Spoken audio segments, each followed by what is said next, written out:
Hippolyte Léon Denisard Rivail era su verdadero nombre. Profesor, escritor, traductor, matemático francés nacido en París en 1804. Es el conocido Allan Kardec, codificador de la doctrina espírita.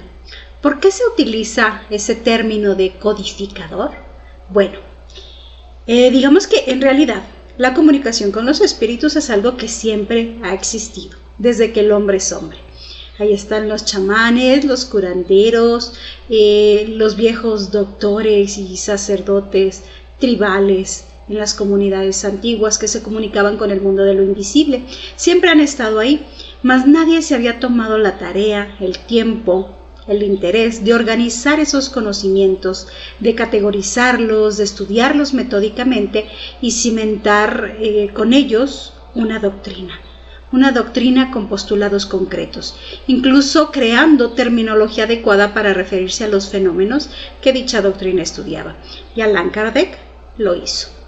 Él tomó ese nombre dado que en una de sus primeras sesiones espíritas le fue revelado que así se había llamado en una vida pasada, mucho tiempo atrás, cuando él fue un sacerdote druida. Y en el afán de que la doctrina espírita y sus postulados, sus informaciones, hablaran por sí mismas, que se ganaran el respeto ante la opinión pública por su veracidad y la claridad argumentativa que sostenían, él decidió no usar su nombre real para difundirla. Él era un científico de renombre, un escritor muy conocido que la gente escucharía con gusto solo por saber qué era lo que tenía que decir al respecto, pero él no quería eso, no quería que su fama fuera ligada a la doctrina espírita. Consideraba que este conocimiento tenía suficiente y sobrado mérito como para abrirse paso, auspiciada por un desconocido hasta entonces, Allan Kardec. Como siempre, yo les recomiendo que vayan a ver la película en Netflix que se llama así, Allan Kardec, y ahí se trata el asunto con más profundidad, su historia, sus primeros pasos, cómo llegó a esta doctrina, cómo hizo el primer libro, el libro de los espíritus. Está muy interesante, no se la pierdan, vayan a verla. Él llegó a este conocimiento porque le pidieron hacer un estudio científico del fenómeno de las mesas que se mueven. O sea, la gente curiosa siempre, como somos los seres humanos, por todo lo desconocido, se concentraba en ciertos cafés de París para hacer sesiones espíritas improvisadas, consultar a los fantasmas y todo esto oculto que no tanto nos llama la atención, ¿no?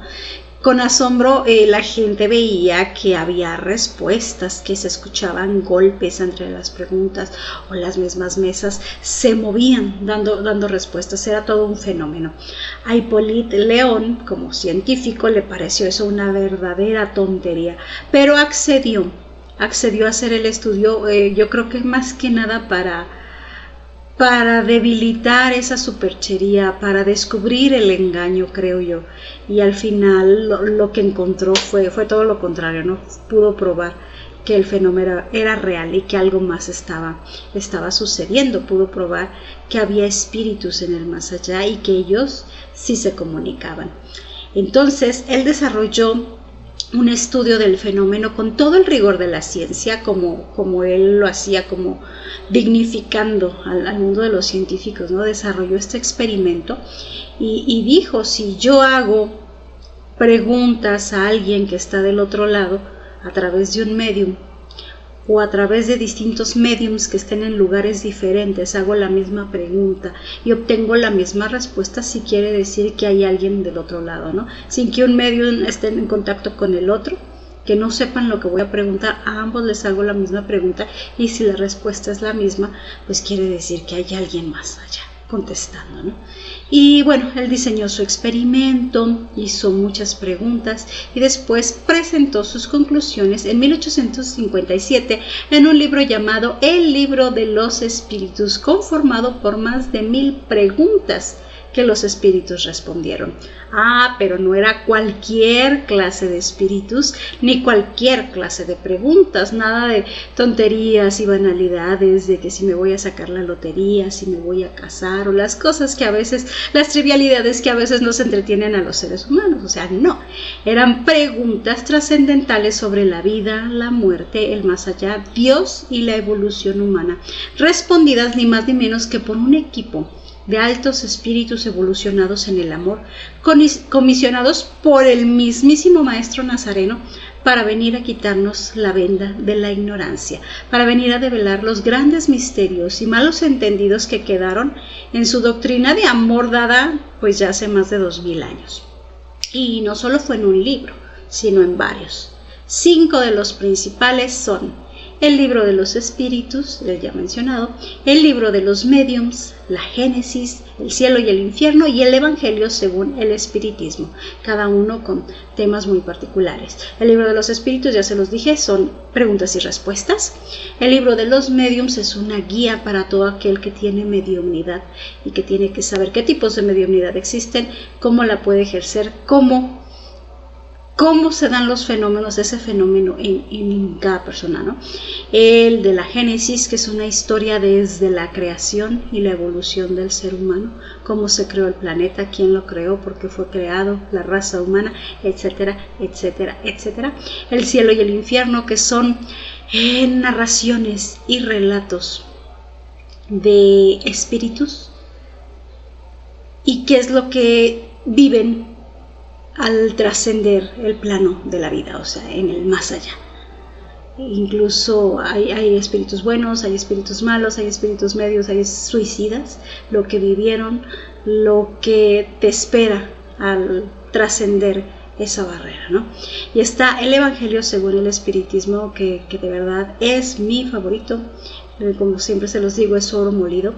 El Evangelio es una explicación de lo mismo que ya dijo el Maestro Jesús, pero ahondado y explicados casi sin metáforas.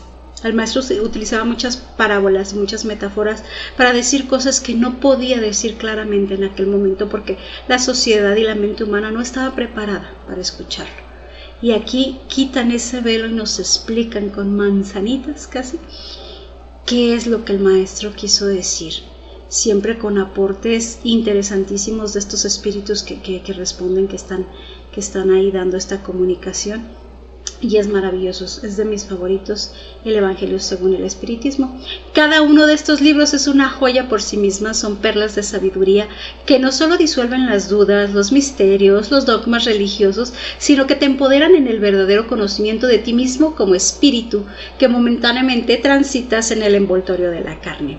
Allan Kardec se enfrentó a retos inimaginables con esta labor, que dicho sea de paso le fue encargado desde la divinidad, o sea, desde el mundo espiritual. Él ya venía a la tierra con ese compromiso de sentar las bases de esta doctrina tan maravillosa.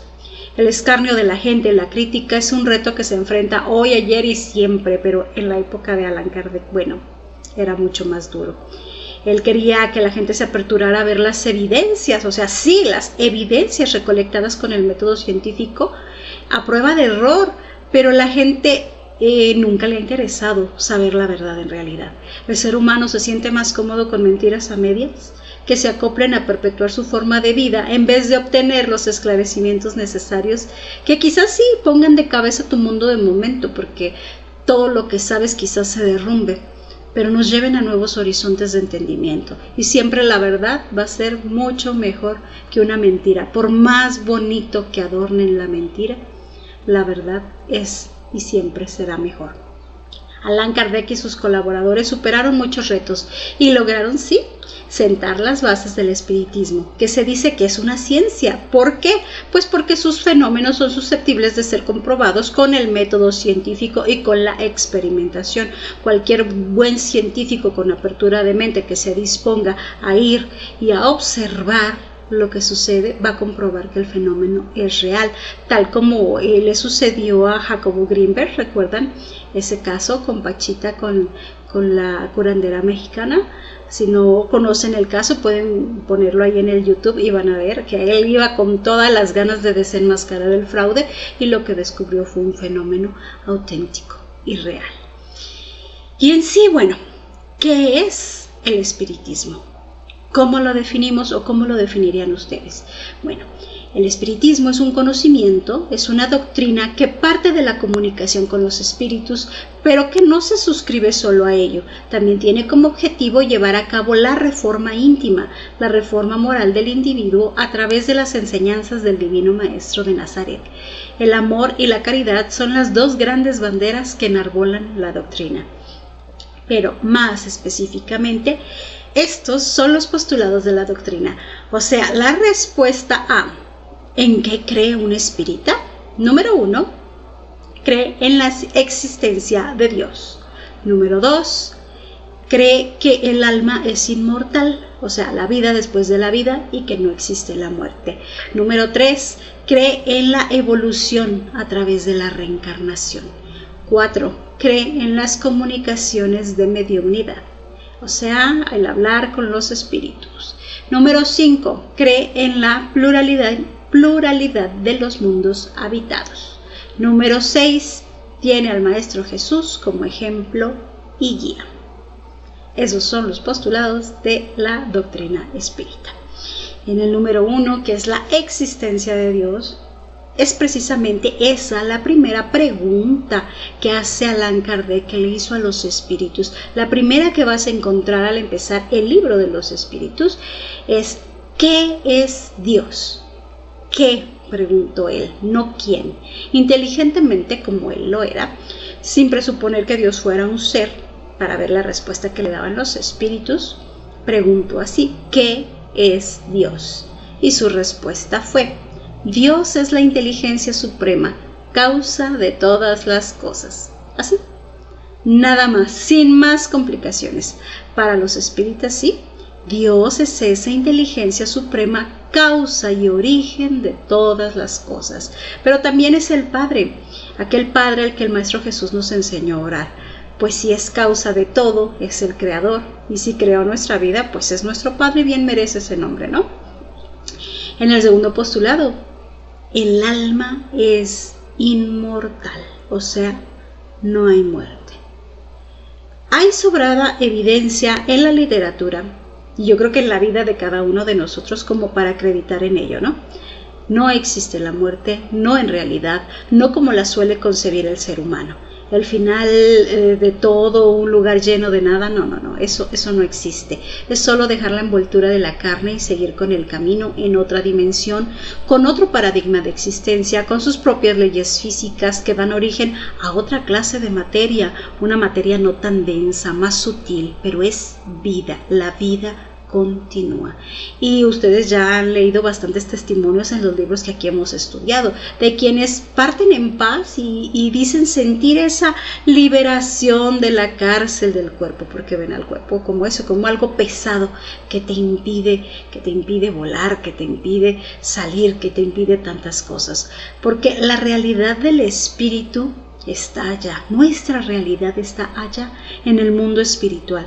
La tierra aquí, la vida en la carne solo es un momento pasajero, solo es nuestra escuela, nuestra realidad está allá en el mundo espiritual. El postulado número 3, la evolución a través de la reencarnación.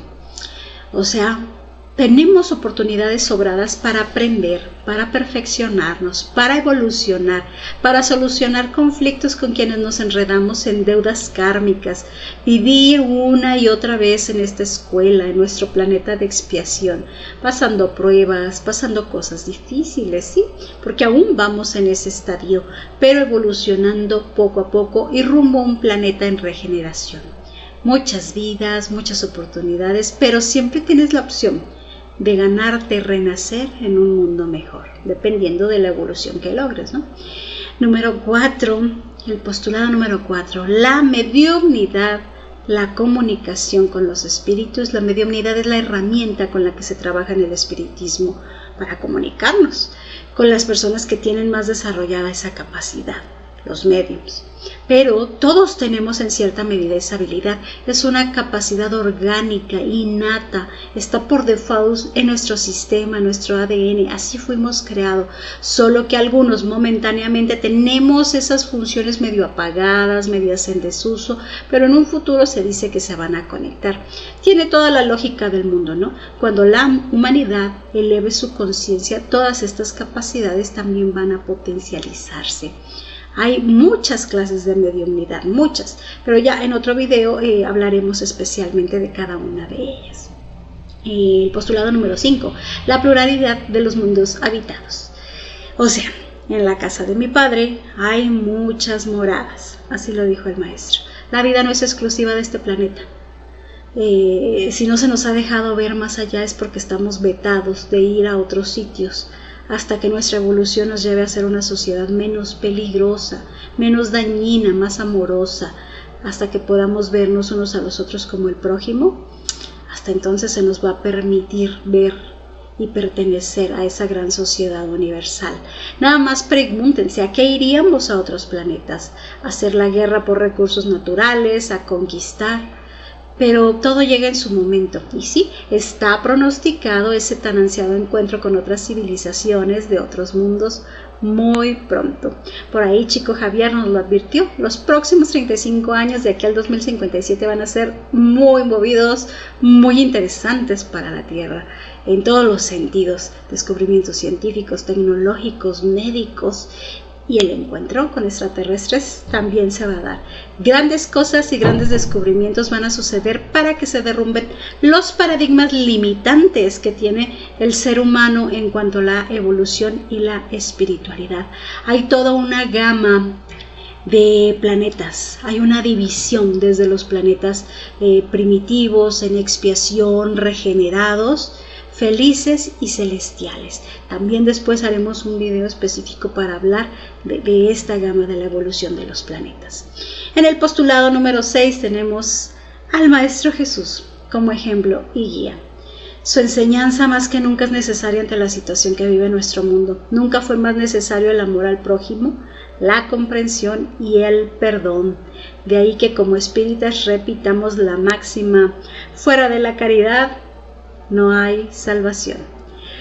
Así que no, el espiritismo no es una religión, no tenemos templos, no tenemos dirigentes empoderados, no hay rituales, oraciones concretas, misticismos inexplicables y extraños. Todo es claro como el agua, todo responde a un planteamiento lógico y tiene una respuesta dentro de la doctrina espírita. En lo particular yo puedo decirles que una de las cosas por las que yo era atea en mi juventud primera es que no creía en un Dios al que se le tenía que temer, un Dios que permitía el sufrimiento de niños inocentes en la guerra y el hambre y otras tantas calamidades. No cabía en mi cabeza esas atrocidades y los intentos débiles de las religiones no me terminaban por convencer. O sea, intentaban explicar, pero simple y sencillamente sus argumentos no me parecían para nada creíbles o lógicos. Siempre quedaba la duda, siempre la percepción de un Dios distante y enojado que pedía alabanzas, donativos económicos y la amenaza de la condena eterna. Eso no era algo que sintonizara conmigo. Sin embargo, en el espiritismo he podido encontrar esas respuestas y esos porqués y una comprensión amplia de las leyes universales del amor. Porque es cierto, yo se lo digo cuando nos reunimos con los amigos a platicar de todo esto, de cómo está el mundo.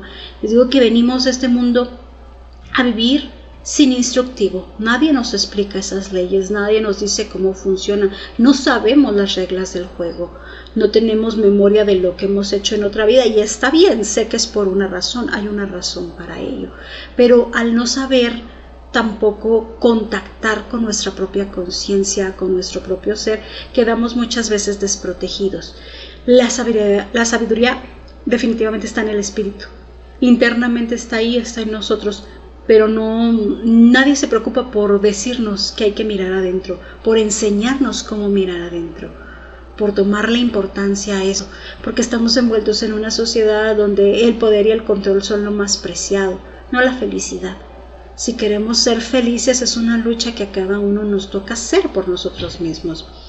y definitivamente saber cómo funcionan esas leyes universales del amor nos pone en el juego.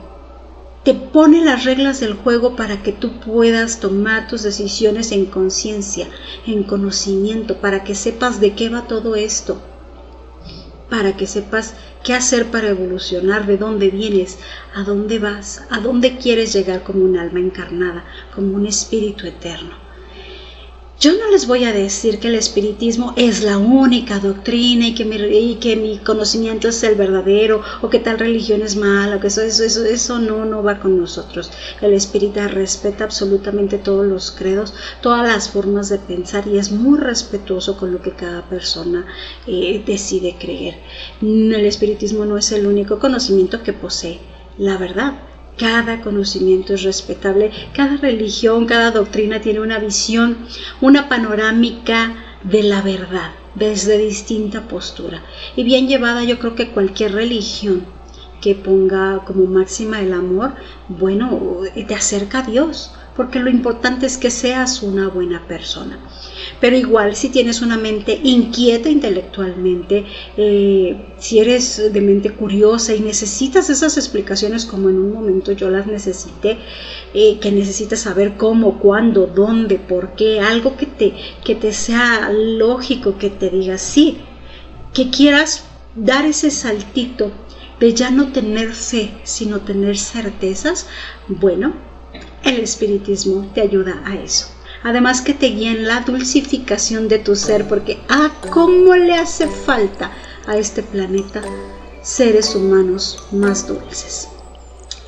Espero haber sembrado una buena semilla en ti el día de hoy y haberte interesado un poquito más en esta doctrina de amor. Aquí te dejo el link en la descripción del video de el libro que es El Espiritismo de Allan Kardec, para que lo descargues y lo estudies más a profundidad. Agradezco como siempre tu compañía, me despido, mucha paz, mucho amor y recuerda que fuera de la caridad no hay salvación.